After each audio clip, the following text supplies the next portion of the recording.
प्रभु प्रेमियों को दंडवत प्रणाम। जय श्री कृष्णा। आपके YouTube चैनल श्री चक्रधर लीला ज्ञान में आप सभी का स्वागत है। आज की लीला है महादायसा को अवतार का परिज्ञान। सांध्वी महादायसा श्री चक्रधर स्वामी की सेवा में जब भी आती कुछ न कुछ जिज्ञासा करती रहती। एक बार उसने भगवान से पूछा, आप किनके पुत्र हैं? अपने बारे में जानकारी से हमें अवगत कराए। भगवान ने उत्तर में उसे बताया, भाई, हम गुजरात राज्य के मंत्री मंडोच निवासी विशाल देव के पुत्र हैं। महालनी हमारी माता का नाम है।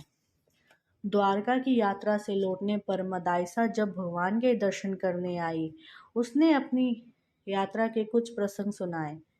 भगवान, मैं आपकी सूचना के अनुसार श्री चांगदेव महाराज का गुफा स्थान देखने गई थी। वहां मैंने एक तपस्वी को बैठे देखा। उसके मुख से चांदी के तारों की तरह कुछ चमकीली वस्तु निकल रही थी। मैं समझ न पाई कि वह क्या वस्तु थी। कृपया उसका भेद स्पष्ट करें। भगवान ने रहस्य खोला।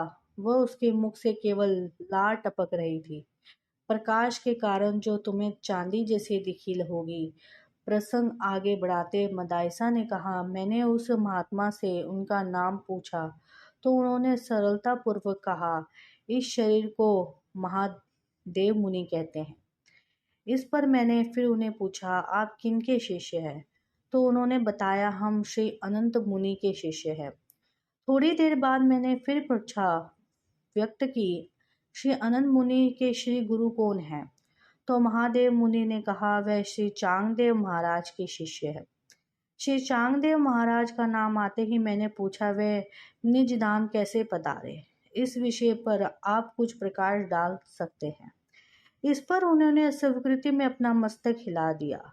तो मैं ये पूछ बिना रह गई कि श्री अनंत मुनि का इस बारे में क्या अभिमत है।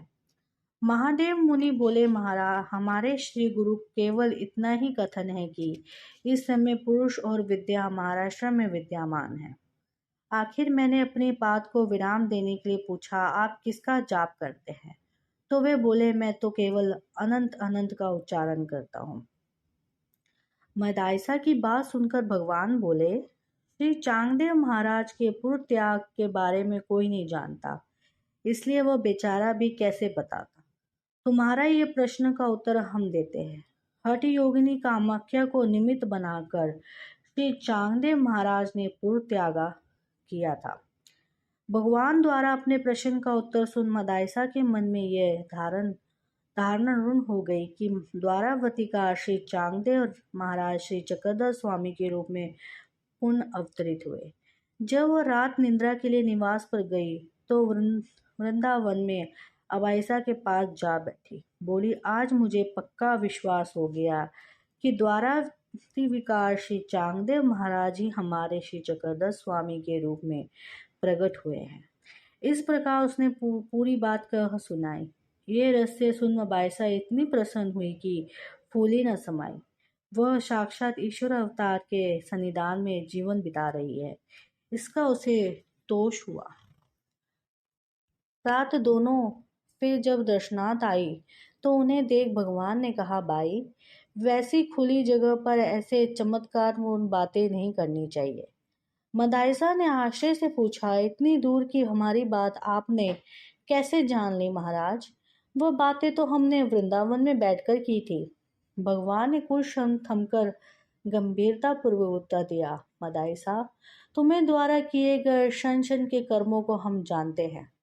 मदायसा ने अपना विस्मय अबाइसा पर प्रकट करके कहा, भाई, रात में वृंदावन में बैठे जो हमने संवाद किया था उसे भगवान ने सब जान लिया। यह सुन अबाइसा को भी बड़ा ही आश्चर्य हुआ। सभी प्रभु प्रेमियों को दंडवत प्रणाम। जय श्री कृष्ण।